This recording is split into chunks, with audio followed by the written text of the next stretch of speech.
Good morning dear students, welcome to रुठैया classes. आज मैं आप लोगों को कुछ पढ़ाने से पहले कुछ क्वेश्चंस आपसे करूंगा, जिसका जवाब आपको जो है कमेंट्स पे लिखना है या फिर आप अपने दिल से कीजिएगा और बताने की कोशिश कीजिएगा। तो आइए शुरू करते हैं। हमारा पहला क्वेश्चन है कि स्थल पर पाए जाने वाला सबसे बड़ा जीव का क्या नाम है? तो आप बिल्कुल बता सकते हैं एलिफेंट, बिल्कुल सही है। नेक्स्ट, कि जल यानी जलीय जंतु जो सबसे बड़ा है, यानी जल में पाए जाने वाले सबसे बड़ा जंतु का नाम क्या है? वेल मछली, बिल्कुल सही है। नेक्स्ट, अगर हम किसी जीव की बात करें तो किसी भी जीव की जो इकाई होती है उसको हम क्या कहते हैं? या यूं कहें कि किसी भी जीवन की जो है इकाई जो होती है किसी भी जीव की, उसे हम क्या कहते हैं? कोई बात नहीं, आप अगर कंफ्यूज हैं तो आइए हम बताते हैं। आज जो है हम सेल के बारे में पढ़ेंगे, यानी कि कोशिका। सेल मतलब बैटरी वाली नहीं, यहाँ पे हम कोशिका के बारे में पढ़ेंगे। जो कोशिका होती है अर्थात जो सेल होती है, ये किसी भी जंतु की जो है मौलिक इकाई कहलाती है, या हम इसी को बोलते हैं the fundamental unit of the life. तो डियर स्टूडेंट्स, आज हम जो है क्लास 9th की जो है विज्ञान का सब पार्ट है बायोलॉजी लेसन 5 या चैप्टर 5 हम कह सकते हैं, जिसमें आपको दिया गया the fundamental unit of the life, यानी इसके बारे में आपको पढ़ना है। इट मींस कि आपको सेल के बारे में पढ़ना है। जो सेल होती है, कोशिका जो होती है, उसी के बारे में इस चैप्टर में आपको पढ़ना है। तो इस चैप्टर का नाम है the fundamental unit of the life. The fundamental unit of the life यानी कोशिका जीवन की मौलिक इकाई है। ठीक है, यही है और इसी के बारे में आपको पढ़ना है। तो कोशिका पढ़ने से मतलब कोशिका है क्या, हम इसको कैसे समझते हैं? आप सभी लोगों ने किसी भी दीवार, अगर हम बिना प्लास्टर की किसी भी दीवार को देखें तो उसमें आपको कुछ छोटे छोटे ब्लॉक्स दिखाई देते हैं। ठीक है, लाइक इस तरह के कुछ ब्लॉक्स दिखाई देते हैं। ठीक है, ठीक, और जिसे हम ईंट कहते हैं।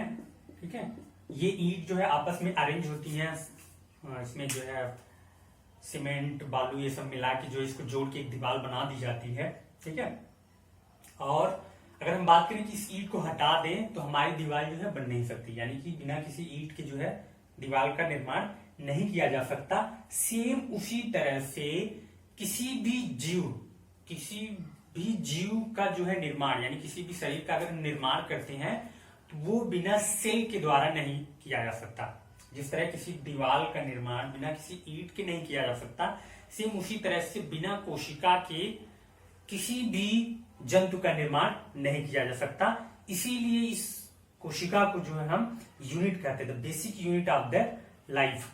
ठीक है, या दूसरे शब्दों में कोशिका जो है जीवन की जो है संरचनात्मक क्रियात्मक इकाई है, या the fundamental unit of the life, यानी कोई भी जीव जो है किसी भी कोशिका के बिना जो है जीवित नहीं रह सकता। ठीक है, और अगर आप इसको चाहें तो आप मैंने जो दीवार का दिया एग्जाम्पल ये भी है। ठीक है, इसके साथ ही साथ आप देख सकते हैं कि आप अगर प्याज लें, प्याज का एक छिलका निकालते हैं और आप उसे जो है देखेंगे, अगर आप माइक्रोस्कोप के द्वारा, नहीं माइक्रोस्कोप से है तो आप वैसे भी देख सकते हैं, तो प्याज के छिलके में आपको कुछ छोटे छोटे ब्लॉक्स टाइप स्ट्रक्चर दिखाई देते हैं। जैसे कि अगर हम बनाएं उसको तो कुछ इस तरह से आपको दिखाई देगा, छोटे छोटे इसमें ब्लॉक्स होते हैं और ये इस साइड पे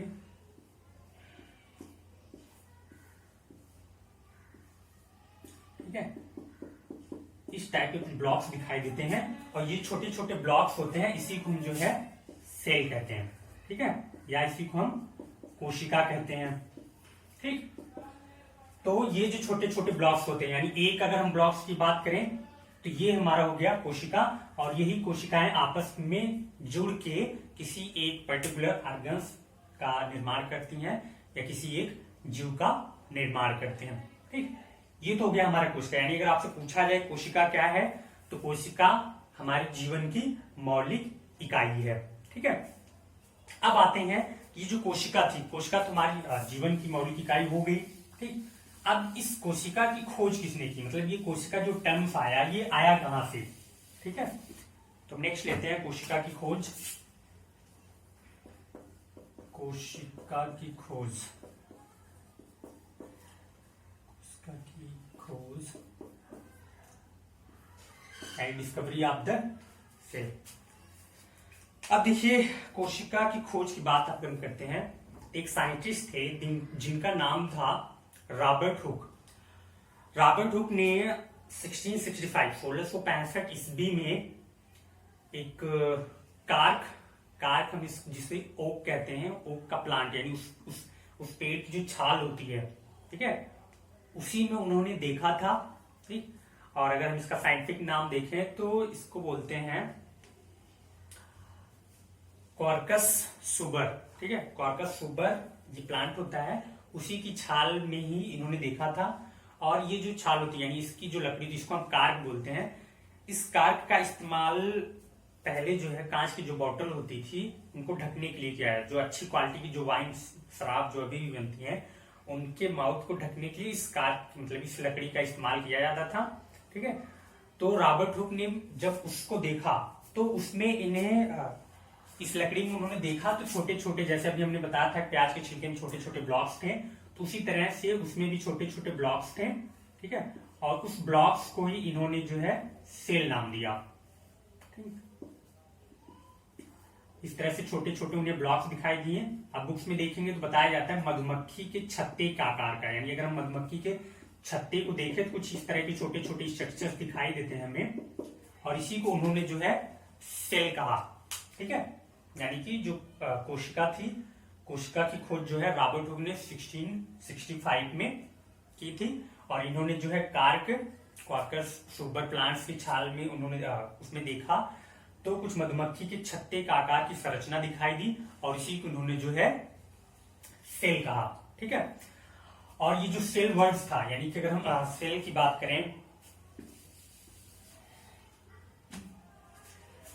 तो ये जो सेल है, ये हमारा लैटिन वर्ड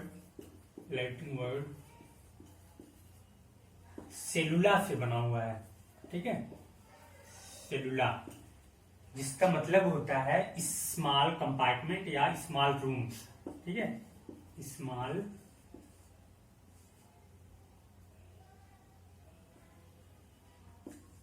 रूम्स, जिस तरह से एक खाली कमरा होता है, चारों तरफ दीवार से घिरा होता है, उसी तरह से रॉबर्ट हुक ने भी उस कार्क में जो है देखा, और उसी को उन्होंने सेल वर्ड्स दिया। यानी कि इसीलिए रॉबर्ट हुक को कहा जाता है कि सेल की खोज जो है, सबसे पहले जो है सेल की खोज रॉबर्ट हुक ने की थी, और 1665 में, ठीक है। यानी कि हम अगर कोशिका की खोज की बात करें तो कौन किया था, रॉबर्ट हुक, ठीक है। रॉबर्ट हुक कब की थी इन्होंने, 1665 ईस्वी में, ठीक है। रॉबर्ट हुक ने 1665 ईस्वी में कोशिका की खोज की थी। और कोशिका जो वर्ड्स, यानी सेल जो वर्ड्स था, ये लैटिन वर्ड्स सेलुलस से बना हुआ है, जिसका मतलब होता है स्मॉल कंपार्टमेंट, ठीक। और ये भी आप ध्यान रखिएगा कि रॉबर्ट हुक ने जब सेल को देखा तो इन्होंने सेल के अंदर क्या क्या चीजें थी, क्या पाया जाता था, ये बिल्कुल नहीं देख पाए, क्योंकि भाई कार की जो लकड़ी था, लकड़ी का जो छिलका था, वो डेड सेल था, ठीक है। यानी आपसे क्वेश्चन पूछा जाए कि डेड सेल की खोज किसने की, तो रॉबर्ट हुक ने, ठीक है। क्योंकि रॉबर्ट हुक ने सिर्फ उस छोटे कंपार्टमेंट्स को देखा जो मधुमक्खी की छत्ते की तरह दिखाई देता था, उसी को उन्होंने देखा था, ठीक है। इसके अंदर कुछ नहीं, यानी सिर्फ ये जो सेलवाल थी उसकी, उसी को उन्होंने देखा, इस सेलवाल को उन्होंने सिर्फ देखा, और इसीलिए इसको जो है, इसका नाम जो है सेल रख दिया, ठीक। अब नेक्स्ट जो आपका पार्ट होता है, ये तो था कि डेड सेल को जो है रॉबर्ट हुक ने जो है डेड सेल की खोज की। इसके बाद आपकी जो थे दूसरे वैज्ञानिक थे, जिनका नाम था एंटनी वॉन लीवेनहॉक, ठीक है। तो लीवेनहॉक ने जो है जीवित कोशिका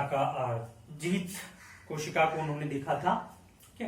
यानी जीवित कोशिका की खोज जो की थी वो थे एंटनी वॉन लीवेनहॉक, और उन्होंने जो है 1674 1674 ईस्वी में जो है ल्यूवेनहॉक ने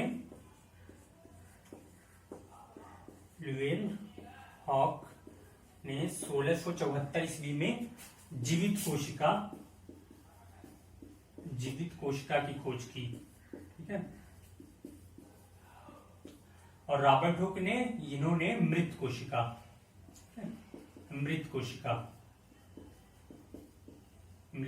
या हम सिर्फ कह सकते हैं कि इन्होंने जो है सिर्फ कोशिका दीवार या कोशिका भित्ति को देखा था। ठीक है। तो ये तो हो गया हमारा कोशिका की खोज रॉबर्ट हुक ने 1665 ईस्वी में की, और जीवित कोशिका की जो खोज की थी ल्यूवेनहॉक ने 1674 या 1674 में किया था। ठीक। अब देखिए जितने भी कोशिका की अगर हम बात करें तो हमने कोशिका के बारे में जान लिया, उसके बाद इसकी खोज किसने की थी वो देखते हैं। अब इस कोशिका के आधार पर यानी नंबर्स ऑफ द सेल्स के आधार पे जीवों को भी कई कैटेगरी में बांट दिया गया। ठीक है। जैसे अगर इंसान है, इंसान के पास 2 हाथ होते हैं। ठीक है। तो हम कहते हैं भाई इंसान 2 हाथ वाला होता है। किसी जानवर की बात करते हैं तो कहते हैं उनके 4 पैर होते हैं, 4 पैर वाला अर्थात जानवर हो गया। ठीक है।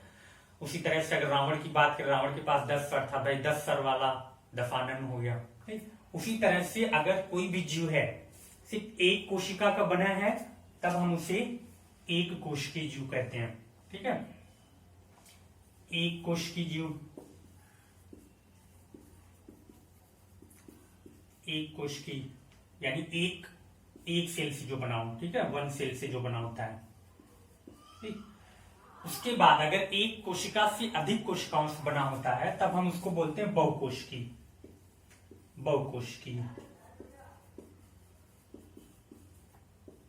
इसमें जो है एक से अधिक कोशिका,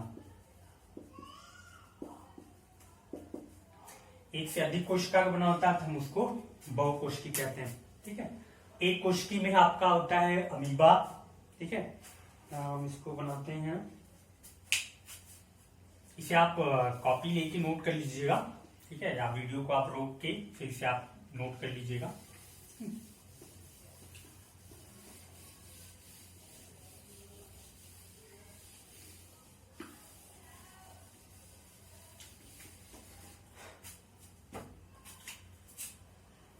यानी एक कोशिकीय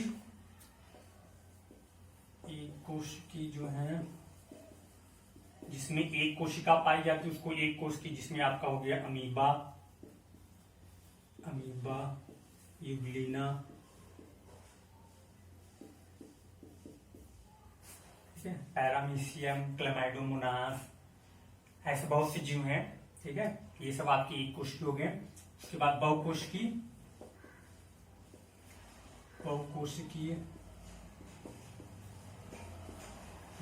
में आपका जंतु हो गया। ठीक है। जंतु हो गया।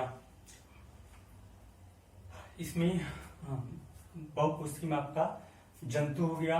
उसके बाद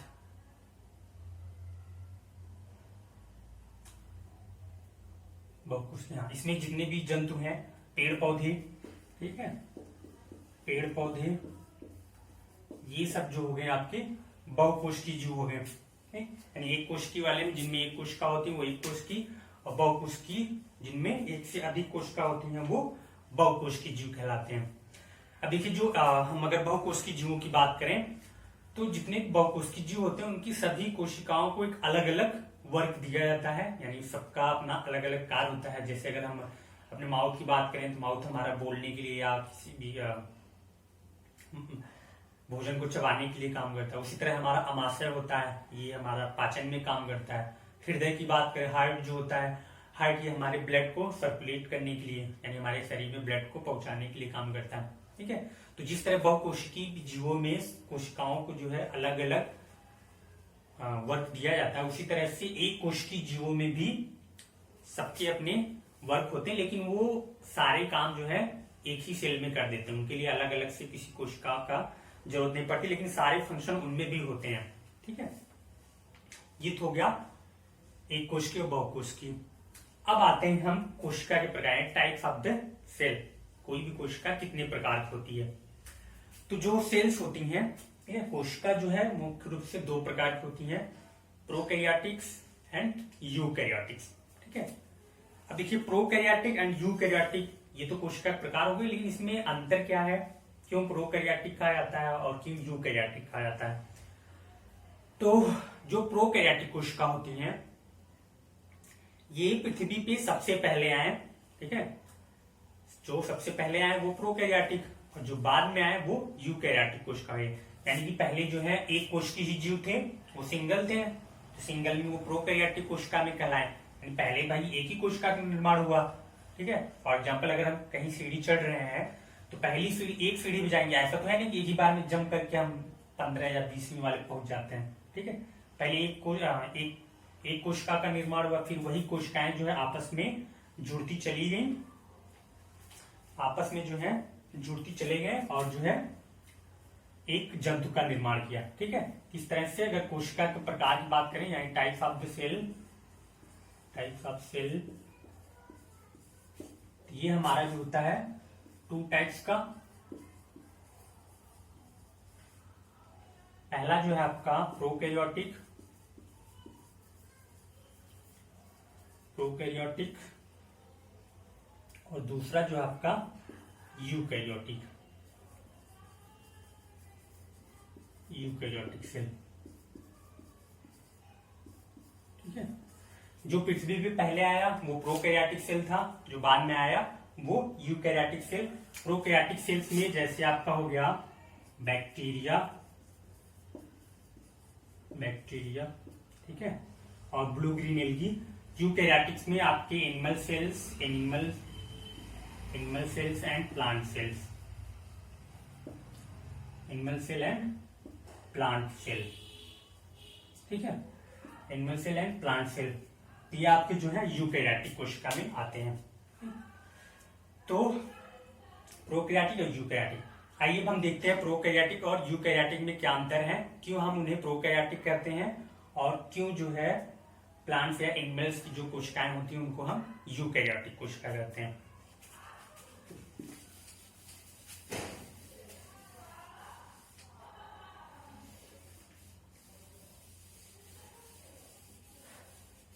जैसा कि आप देख रहे हैं यहाँ पे एक 2 डायग्राम आपको बना के दिखाया गया है यहाँ पे। ठीक है। एक आपका जो है ये प्रोकैरियोटिक सेल्स का है, दूसरा जो है यूकैरियोटिक सेल्स। ठीक है। यहाँ पे हमने प्रोकैरियोटिक को थोड़ा सा अच्छे से बनाया है। ठीक है। सारे नाम आपको दिख रहे होंगे क्लियर। यूकैरियोटिक का जो स्ट्रक्चर है वो हमने प्रॉपर बनाया नहीं है। ठीक है। ये सिर्फ आपको इसमें डिफरेंट प्रोकैरियोटिक और यूकैरियोटिक डिफरेंस समझने के लिए बताया गया है। आगे जब हम आपको स्ट्रक्चर ऑफ द सेल यानी कोशिका की संरचना के बारे में बताएंगे तब हम आपको इसको अच्छी तरह से डायग्राम को बना के उसमें सभी ऑर्गन्स, कौन कौन से पार्ट्स हैं, क्या क्या सबके फंक्शंस हैं वो हम बताएंगे। आप यहाँ पे सिर्फ देखिए प्रोकैरियोटिक सेल और यूकैरियोटिक सेल में डिफरेंट क्या है, क्यों इन्हें प्रोकैरियोटिक कहा गया और उन्हें यूकैरियोटिक कहा गया। ठीक है। तो अगर प्रोकैरियोटिक सेल्स की बात करें तो प्रोकैरियोटिक सेल्स आप यहाँ पे देख रहे हैं। प्रोकैरियोटिक सेल्स में एक जो सबसे रेड वाला पार्ट है ऊपर की तरफ जो दिखाया गया है, रेड लेयर्स जो दिखाई गई है, इसको हम कहते हैं कैप्सूल। ठीक है। यानी जो रेड लेयर है इसको हम कैप्सूल कहते हैं। ठीक है। उसकी इनर एक जो होती है लेयर ब्लैक वाली दिखाई गई है सेल वॉल, उससे भी एक नीचे होती है तीसरी जिसको हम प्लाज्मा मेम्ब्रेन कहते हैं। देन उसके बाद आता है आपका न्यूक्लियोइड।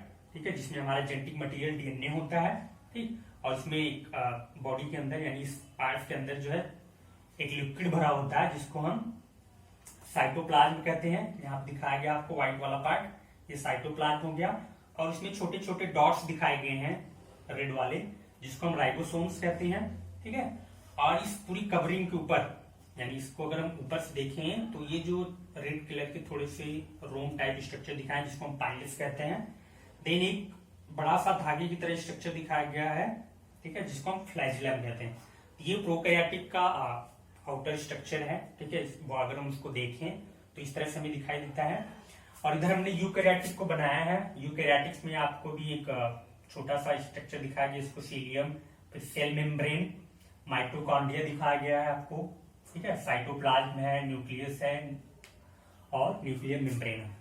ठीक है। प्रोकैरियोटिक और यूकैरियोटिक में सिर्फ एक ही डिफरेंट आपको मेन देखना है कि जो यहाँ पे डीएनए है आपका, ठीक है, न्यूक्लियोइड, यहाँ पे जो डीएनए होता है इसके ऊपर कोई भी कवरिंग नहीं, यानी ये जो डीएनए होता है आपका ऐसे फ्री फैला रहता है, ठीक है, एक धागे की तरह। इसके ऊपर जो है चारों तरफ से ये, इस पे कोई कवरिंग नहीं होती प्रोकैरियोटिक सेल्स में, ठीक है। यानी ये जो होता है ये पूरा खाली रहता है।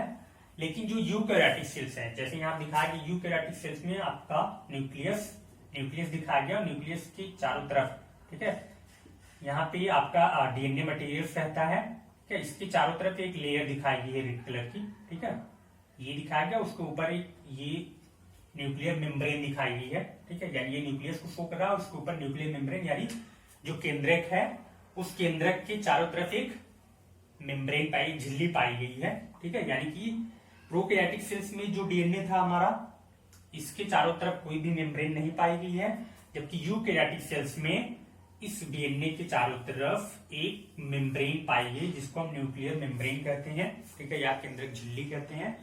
और इसी बेस पे हम बताते हैं कि ये जो प्रोकैरियोटिक सेल्स थे ये पहले आए, इसके बाद इनमें थोड़ा चेंजेज हुआ, मॉडिफिकेशन हुआ, और फिर ये जो है यूकैरियोटिक सेल्स में परिवर्तित हो गए, ठीक है। इस तरह से इनमें धीरे धीरे चेंजेस। और प्रोकैरियोटिक सेल्स का पहला तो मेन जो डिफरेंट है कि इनमें जो है न्यूक्लियर मेम्ब्रेन एब्सेंट होती है, और यूकैरियोटिक में न्यूक्लियर मेम्ब्रेन प्रेजेंट होता है। और साथ ही साथ प्रोकैरियोटिक कोशिका में जो है, कोशिका के जो और अंग हैं, कोशिका के जो अदर पार्ट्स हैं जिनकी चारों तरफ झिल्ली पाई जाती, वो ऑर्गन्स प्रोकैरियोटिक्स में नहीं पाए जाते। जैसे यहाँ पे एक माइटोकॉन्ड्रिया दिखा गया है, माइटोकॉन्ड्रिया इसमें नहीं पाया जाता, ठीक है। उसके बाद क्लोरोप्लास्ट की बात करें, इसमें हमने लिखा नहीं है, ठीक है, क्लोरोप्लास्ट हो गया, या अदर्स ऐसे ऑर्गन्स जो झिल्ली युक्त होते हैं या जिसपे न्यूक्लियर मेम्ब्रेन पाई जाती है, वो प्रोकैरियोटिक सेल्स में एब्सेंट होते हैं, इसलिए इसको जो है प्रोकैरियोटिक कहा गया और इसे यूकैरियोटिक सेल्स कहा गया, ठीक है। तो आज के लिए बस इतना ही। एक बार हम रिवीजन कर लेते हैं, आपको क्या क्या चीजें याद रखनी है। पहला कि कोशिका क्या है, तो कोशिका जो है ये जीवन की मौलिक इकाई है, या इसी को हम जो है the fundamental unit of the life कहते हैं। दूसरा पॉइंट आपकी, किस कोशिका की खोज किसने की, तो कोशिका की खोज रॉबर्ट हुक ने 1665 ईस्वी में की थी, और इन्होंने सिर्फ डेड सेल्स को ही देखा था, यानी कोशिका की सिर्फ दीवार को ही डिस्क्राइब किया था, ठीक है।